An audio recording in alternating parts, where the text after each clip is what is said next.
For this recipe, we are making Tigernut milk. This is a vegan-friendly milk substitute. So let's get to it. In the blender, add 2 to 3 cups of washed Tigernut, 1 cup or 20 seeds of pitted dates soaked in brine, 1 teaspoon of cloves seeds, 1.5 liter of water. Blend until smooth.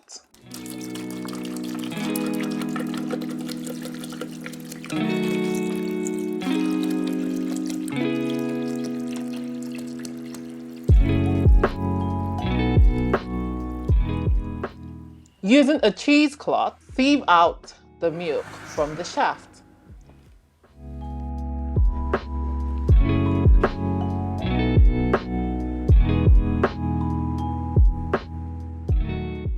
Transfer it into a bottle container and chill for about a few hours. Consume within 3 days.